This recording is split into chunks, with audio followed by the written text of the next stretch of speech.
Hello दोस्तों, नमस्कार। मैं सोनू मौर्य का स्वागत करता हूं अपने प्यारे से चैनल बिहार और पाठशाला में। तो उम्मीद करते हैं आप लोग बढ़िया होंगे, अपनी पढ़ाई को बढ़िया तरीके से करेंगे। तो दोस्तों, आज हम लोग जानेंगे कि प्रकाश के परावर्तन में हम लोग को यहाँ तक पहुंचे कि गोलीय दर्पण निश्चित करना है कि r/2 यानी कि वक्रता त्रिज्या और फोकस दूरी में क्या संबंध है, यानी कि वक्रता त्रिज्या जो है फोकस दूरी की दोगुनी होती है, ये हम लोग को सिद्ध करना है। तो आइए सिद्ध करते हैं। तो जब भी आप लोगों को प्रश्न बोला जाएगा कि गोलीय दर्पण में सिद्ध करना है, तो आप लोगों को क्या करना है कि अवतल दर्पण में आप लोगों को सिद्ध करना है। क्यों अवतल दर्पण में सिद्ध करना है? क्योंकि अवतल दर्पण में सिद्ध करने में क्या है, आसानी होती है।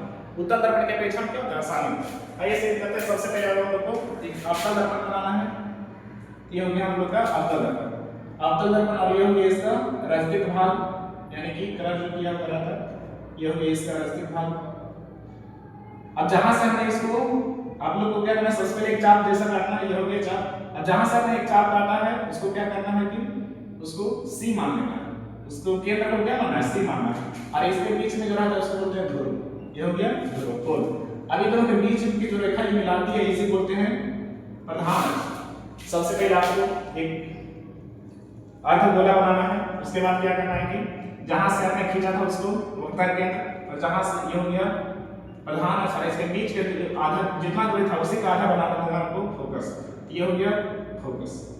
क्या करना है कि आप ये हो गया हम लोग का अवतल दर्पण करने का। अब क्या करना है कि एक प्रधान अक्ष के समांतर एक रेखा गुजारना है। ये हो गया प्रधान अक्ष और इसके समांतर एक रेखा गुजारना, यानी कि प्रकाश गुजारना। तो प्रकाश जब आएगा प्रधान अक्ष के समांतर, तो कल हमने आपको बताया था जब प्रकाश किरण प्रधान अक्ष के समांतर आती है तो परावर्तन किससे होता है, फोकस से। फोकस से जाएगा, किससे जाएगा, फोकस से। ये हो गया फोकस, यानी कि जब प्रकाश किरण समांतर आएगी तो जाएगी किससे, फोकस से। अब जो है आप लोग को याद रखना है कि प्रकाश के परावर्तन का हमने आपको दो नियम बताए थे। प्रकाश के परावर्तन के दो नियम। पहला नियम था कि आपतित किरण यानी आने वाली किरण, जाने वाली किरण को बोलते हैं परावर्तित किरण, और उस पर डाला गया विलंब। तीनों क्या होता है, तीनों होता है एक ही बिंदु पर। तीनों क्या है, एक ही बिंदु पर होता है। ये हो गया आपतित किरण, ये हो गया परावर्तित किरण, और ये हो गया विलंब। तीनों एक बिंदु पर होता है। और इधर के बीच में कोण बनता है, इसको बोलते हैं आपतन कोण और इसको बोलते हैं परावर्तन। जो आने वाली किरण है यानी जो आपतित किरण है और अभिलंब के बीच में कोण बनेगा उसको बोलेंगे आपतन कोण, और जो जाने वाली किरण है यानी जो परावर्तित किरण है और अभिलंब के बीच में कोण बनेगा उसको बोलेंगे परावर्तन कोण। तो ये दोनों आपस में क्या होता है, परावर्तन होता है। ये हो गया दूसरा नियम। पहला नियम क्या था, आपतित किरण परावर्तित किरण अभिलंब दोनों एक बिंदु पर होगा। दूसरा नियम, जो कोण बना है आपतन परावर्तन दोनों आपस में क्या होगा, बराबर होगा। तो यही दोनों नियम हम लोग यहाँ पर प्रयोग करना है, और ऐसे दो नियम से हम लोग को इसको सिद्ध करना है। तो सबसे पहले हम लोग इसका नामकरण कर लेते हैं। ये हो गया ए, मान लेते हैं ये हो गया ए, ए बी हो गया। ये कौन सा किरण हो गया, ये हो गया आपतित किरण, आपतित किरण। और ये हो गया हम लोग का परावर्तित किरण, परावर्तित किरण। अब अभिलंब का जरूरत पड़ेगा तो अभिलंब हम लोग क्या करते हैं कि ऐसा जगह से जाता है कि जो जहां से वस्तु क्या जैसे आएगी उसी लौट जाएगी, यानी कि हम लोग वक्रता केंद्र से प्रकाश को गुजारेंगे।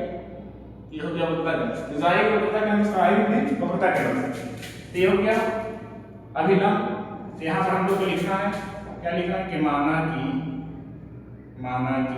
ए में क्या है, ए में अवतल दर्पण है। माना कि ए में अवतल दर्पण है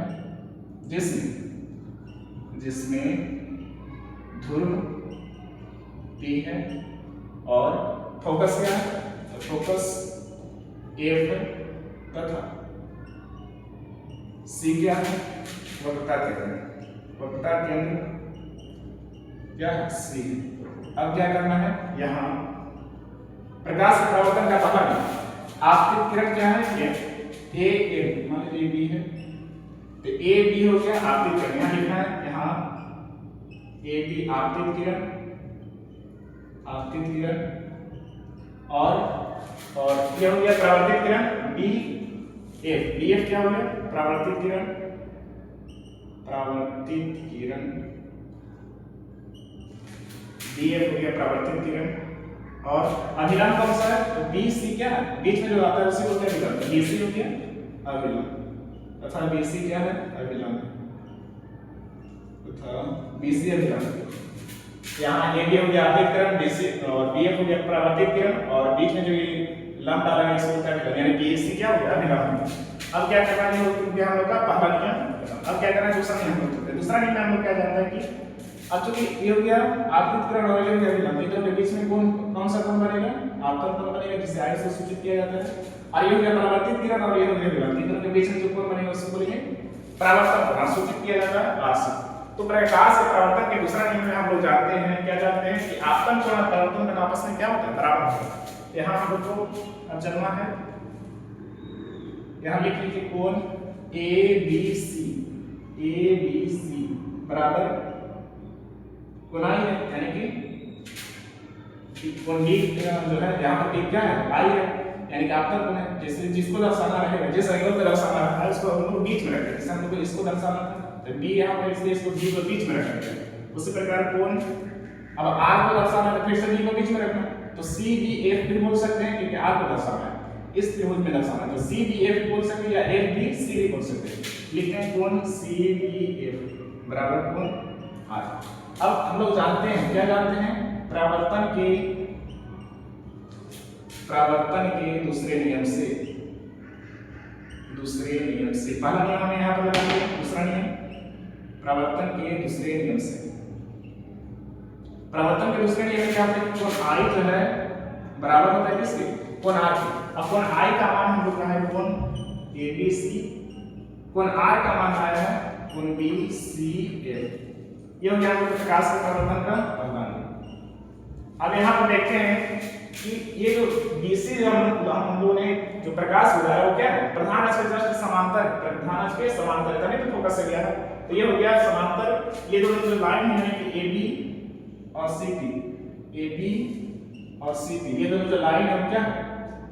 ये दोनों लाइन क्या है? एक दूसरे के समांतर है। तो समांतर रेखा, जब कोई समांतर रेखा को कोई तिर्यक रेखा काटे, जब कोई समांतर रेखा को कोई तिर्यक रेखा काटे, तो ये कोण और ये कोण आपस में क्या होगा? बराबर। जैसे यहाँ पर ये कोण और ये कोण आपस में क्या होगा? बराबर। उसी प्रकार ये कोण बराबर, उसी प्रकार इधर से ये कोण और इधर से ये कोण आपस में क्या होगा? बराबर होगा। ये कहां से बराबर होगा? तो आपने क्लास 9 में पढ़ा होगा, एकांतर कोण से इधर आपस में क्या होगा? बराबर होगा। तो अब यहाँ लिखना है हम लोग क्या? चूंकि AB समांतर का ये सिंबल हो गया, ये भी समांतर है, किसके समांतर है? CP के समांतर है। यहाँ पर हम लोग क्या लिखेंगे? AB जो है CP के समांतर है, तो लिख सकते हैं कि ये कोण और ये कोण, अगर ये कोण आई है तो ये कोण भी हो जाएगा आई, यानी कि कोण ये कोण और ये कोण आपस में बराबर होते हैं। इसको लिखना है तो ABC और इसको लिखना है तो BCA। यहाँ लिख सकते हैं कोण ABC बराबर कोण BCA या FC, क्योंकि हमको इसे दर्शाना है, तो ऐसे लिखते हैं BCA। मान लेना है क्या है? समीकरण 2 हो गया। अब क्या करते हैं, देखते हैं कि यहाँ पर दोनों आपस में क्या है? दोनों का LHS जो है ABC है, कोण ABC, यानी दोनों का LHS क्या है? बराबर है। जैसे तो दोनों का LHS अगर बराबर होगा तो RHS भी क्या होना चाहिए? बराबर होना चाहिए।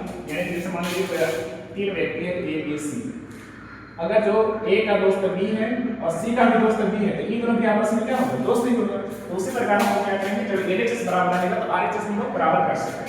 यहाँ हम लोग को लिखना है, क्या लिखना है? इस समीकरण फर्स्ट इक्वल टू सेकंड, समीकरण फर्स्ट और सेकंड आपस में क्या होगा? बराबर होगा। बराबर करते हैं, LHS तो पहले से बराबर है, RHS, इसका RHS हो गया BCF और इसका RHS हो गया B, इसका हो गया BCF, इसका हो गया BC, दोनों बराबर। कहीं पर मिस्टेक हो गया, ABC का BCF, ABC, BCF, BCF, ये हो गया ABC। यहाँ पर कोण आई का मान क्या है? ABC बराबर BC, तो फिर इसको समांतर है कि ये दोनों आपस में होगा बराबर, यानी ये कोण और ये कोण बराबर होगा, तो ABC बराबर BCF, ABC बराबर BCF, ABC बराबर BCF, ABC बराबर BCF, ABC बराबर BCF, दोनों आपस में बराबर है। CE यहाँ देखिए मिस्टेक हुआ है, प्रकाश परावर्तन के दोनों नियम क्या था? ये दोनों बराबर था, तो कोण आई और कोण आर, तो B यहाँ पर क्या है? CBF है, हमने यहाँ पर लिख दिया है BCF, यहाँ पर मिस्टेक हो गया है, क्या है? CBF। प्रकाश के परावर्तन के दूसरे नियम में दोनों क्या है? बराबर है। तो R का मान जो है कोण CBF का, और यहाँ पर गलती से लिखा गया था BCF, तो कोण CBF। अब यहाँ पर जो है वो समीकरण फर्स्ट का RHS में है CBF, तो लिखना है CBF कोण CBF बराबर होगा इसके, इसका RHS हो गया BCF। अब यहाँ पर देखते हैं कि हम लोग CBF यानी कोण B और कोण सी और कोण बी आपस में क्या है, बराबर है, यानी कि जो कोण बी है वही कोण सी है। तो ऐसा किस त्रिभुज में होता है, ऐसा होता है समद्विबाहु त्रिभुज में। समद्विबाहु त्रिभुज किसे कहते हैं, समद्विबाहु त्रिभुज में बाहु का मतलब क्या होता है, बाहु का मतलब होता है भुजा और द्वि का मतलब होता है दो, और यानी कि सम का मतलब है समान। तो ऐसा त्रिभुज जिसकी दो भुजा क्या हो, समान हो, उसे बोलते हैं समद्विबाहु त्रिभुज। तो जब किसी त्रिभुज में दो कोण आपस में बराबर होता है तो उसके आमने सामने वाला जो भुजा मतलब क्या होता है, बराबर होता है। आपने क्लास 9 में पढ़ा होगा। तो ये दोनों जो है, ये दोनों कोण क्या है, आपस में बराबर है। इसके सामने वाला भुजा CP बराबर होगा किसके, इसके सामने वाले भुजा BF। तो हम यहां पर लिख सकते हैं कि CP, अरे चलिए इसमें चूंकि BCF त्रिभुज BCF एक समद्विबाहु त्रिभुज। कैसा त्रिभुज है, समद्विबाहु त्रिभुज। इसलिए हम लोग क्या लिख सकते हैं कि कोण इसके सामने वाले भुजा हो गए BF और इसके सामने वाले भुजा हो गए R के सामने हो गए CP। BF बराबर CF, ये क्या फोकस है, ये हो गया CF। BF बराबर CF। अब हम लोग को क्या करना है कि अब जब इसको हम लोग नीचे लाने के लिए जो है बिल्कुल ही इसी के बराबर हो जाएगा, लगभग P के समान हो जाएगा। जब B को हम लोग नीचे लाते हैं तो B और P में बहुत ही कम अंतर आता है। मतलब जैसे ये बिंदु B है, P है, और इस यहीं पर जो है लगभग एकदम इसी के निकट में होता है बिंदु B। तो B और P का जो है दूरी हम लोग क्या करेंगे, समान मानेंगे। दोनों जो है मान लेते हैं एक ही जगह पे, क्योंकि दोनों में अंतर क्या है, बहुत ही कम होता है। जब इसको नीचे लाएंगे ये बिंदु और ये बिंदु में बहुत ही कम अंतर होता है। इसलिए हम लोग को लिखना है कि चूंकि बिंदु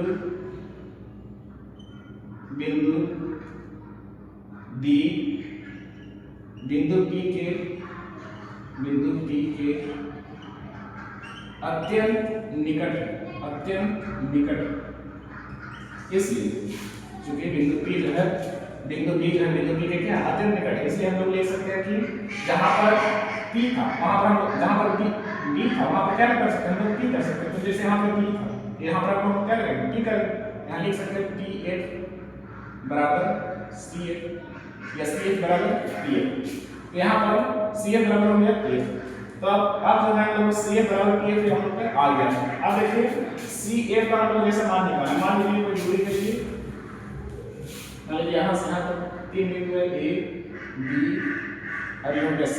टोटल दूरी है 10 मीटर, यहाँ से यहाँ तक दूरी है 8 मीटर। तो बता सकते हैं कि AB कितना हो गया, टोटल कितना है 10, BC कितना है 8। यहाँ से यहाँ तक जो दूरी होगा कितना हो 2, क्योंकि टोटल 10 है, यहाँ से यहाँ तक 8 होगा 2। दूरी कैसे है, तो जब हम टोटल में से जितना दिया होगा उसका हमको घटा देंगे तो आप क्या करें, ये वाला गया। उसी प्रकार जब हम लोग को AB का मान निकालना था तो हम लोगों ने क्या किया, AC यानी कि टोटल यानी कि AC में से घटाएंगे इसको BC। तो ठीक उसी प्रकार हम लोग को निकालना है CF के जगह पर हम लोग को चेंज करना है। यहाँ पर हम क्या लिखेंगे CP, यहाँ से यहाँ तक दूरी क्या है CP माइनस में PF। यहाँ लिखा है PF बराबर CP माइनस में PF। अब हम लोग क्या करते हैं कि PF को इधर लेकर आते हैं, ये माइनस में इधर हो जाएगा प्लस में, बराबर में हो गया CP। तो CP बराबर क्या हो गया, PF और PF 2PF। अब यहाँ पर ध्यान देने की जरूरत है, देखिए C से लेकर के P से लेकर के C के दूरी, किसी भी दर्पण में ध्रुव से लेकर के उत्तक केंद्र के बीच की दूरी को बोलते हैं वक्रता त्रिज्या, और उसका सूचित किया जाता है किससे, R से। यहाँ पर लिख सकते हैं CP में हम लोग लिख सकते हैं R। और यहाँ पर PF किसी भी दर्पण में ध्रुव से लेकर के फोकस के बीच की दूरी को बोलते हैं फोकस दूरी, और उसको सूचित किया जाता है F से। तो लिख सकते हैं R बराबर ये 2 है तो 2, और PF के यहाँ पर हम लिखेंगे F। ये हो गया हम लोग का R बराबर 2। या इसी तरह हम लोग को किस रूप में लिखना है, तो F बराबर मान निकालेंगे तो R पहले से था, ये गुना इधर है तो भागन, यानी कि दोनों तो ये क्या स्थिर हो गया। यानी कि फोकस दूरी जो है वक्रता त्रिज्या की क्या होती है, आधी होती है। ऐसे बोल सकते हैं कि वक्रता त्रिज्या जो फोकस दूरी क्या होता है, दुगनी होती है। तो एक बात आप लोग यहां तक समझ में आ गई। एक बार चलिए हम इसका और वीडियो आप लोग को करा देते हैं। देखिए सबसे पहले आप लोग को एक आपदा दर्पण बनाना है और उसका नाम रख लेना है, कोई सा भी नाम रख सकते हैं, हमने यहाँ रख लिया M और A। उसके बाद इसमें स्थितिज दर्शक है, एक ध्रुव होता है, एक फोकस होता है, एक तरफ केंद्र होता है। उसके बाद AB हो गया आपतित किरण और परावर्तित किरण हो गया BF। उसके बाद अभिलंब हो गया CD, उसका नाम लिख लेना। उसके बाद दोनों नियम हम लोग को लागू कराएंगे। पहला नियम हम लोग लगाना है कि आपतित किरण हो गया AB, BF हो गया परावर्तित किरण और BC हो गया अभिलंब। इसके बाद हम लोग जानते हैं कि इन दोनों के बीच में जो कोण बनता है आपतित किरण और अभिलंब के बीच में जो कोण बनता है उसको बोलते हैं आपतन कोण, और परावर्तित किरण और अभिलंब के बीच में जो कोण बनता है उसको बोलते हैं परावर्तन कोण। ये दोनों आपस में क्या होता है, परावर्तन होता है। कहां से परावर्तन होता है, परावर्तन के दूसरे नियम से। प्रकाश के परावर्तन के दूसरे नियम में आपतन कोण और परावर्तन कोण आपस में क्या होता है, बराबर होता है। यहां लिख सकते हैं कोण I बराबर कोण R। कोण I का मान था ABC, कोण R का मान था CBL। अब यहाँ पर देखते हैं कि ये जो है लाइन खींचने को होता है प्रधान अक्ष के समांतर। जब भी कोई समांतर रेखा को कोई तिर्यक रेखा काटे तो इसके एकांतर कोण से ये कोण और ये कोण आपस में क्या होगा, बराबर। ये दोनों कोण आपस में बराबर, यानी कोण I का भी कोण कितना हो जाएगा, I हो जाएगा। कहां से, एकांतर कोण से। यहाँ पर ये दोनों आपस में क्या हो गया, बराबर। अब यहाँ पर दोनों को क्या कर देते हैं, बराबर करते हैं, क्योंकि दोनों का LHS क्या था, बराबर था, इसलिए दोनों का LHS को क्या करते हैं, बराबर। लिखना है सब फर्स्ट और सेकंड बराबर करेंगे तो देखते हैं कि यहाँ पर कोण B और यहाँ पर कोण C आपस में क्या बराबर हो जाता है। तो कोण B और कोण C आपस में बराबर हो गए। तो जब भी किसी त्रिभुज में दो कोण आपस में बराबर हो तो उसके आमने सामने वाली भुजा की क्या होती है, बराबर होती है। तो इसके सामने वाली भुजा होगी ये बराबर, इसके सामने वाली भुजा होगी ये बराबर। तो जब एक त्रिभुज वैसा त्रिभुज जिसमें दो भुजा बराबर होगी, दोनों भुजा क्या बराबर, तो जब दो भुजा बराबर होंगे तो कौन सा त्रिभुज होगा, वो गया समद्विबाहु त्रिभुज। तो समद्विबाहु त्रिभुज में BF बराबर क्या है, CF। अब यहाँ पर देखते हैं कि बिंदु जो B और P दोनों में है जो है, जब इसके नीचे आते हैं तो बिंदु P और P में जो है बहुत ही कम अंतर आता है, बहुत ही कम का फासला आता है, इसलिए हम लोग B के जगह पर क्या रख सकते हैं, P लिख सकते हैं। तो यहाँ पर B था तो यहाँ पर हमने क्या कर दिया, P कर दिया, यानी PF बराबर CF। अब PF का हम लोग को मान निकालना है, PF हम लोग को मान नहीं निकालना है, हम लोग को किसका निकालना है, CF का मान निकालना है। तो CF निकालना है तो टोटल में से इसको क्या करना है, घटा देना है, तो ये हो गया CP माइनस में PF। अब यहाँ पर माइनस में था, इधर आए तो प्लस में PF, PF हो गया 2PF, ये हो गया CP। और यहाँ पर हो गई ध्रुव, तो ध्रुव से लेकर के वक्रता केंद्र के बीच की दूरी को बोलते हैं वक्रता त्रिज्या, और ध्रुव से लेकर के फोकस के बीच की दूरी को बोलते हैं फोकस दूरी। इसको सूचित किया जाता है F से। तो R बराबर 2F, F और R बराबर 2, ये हो गया टोटल साबित हो गया, यानी कि प्रूव हो गया। तो उम्मीद करता हूं आप लोग यहाँ तक समझ में आ गया होगा। अगर तो वीडियो पसंद आया तो लाइक जरूर कीजिएगा, और नेक्स्ट वीडियो में जो है हम लोग दर्पण सूत्र को साबित करने वाले हैं, इसलिए चैनल को सब्सक्राइब जरूर कर दीजिएगा। मिलते हैं नेक्स्ट वीडियो में, तब तक के लिए धन्यवाद।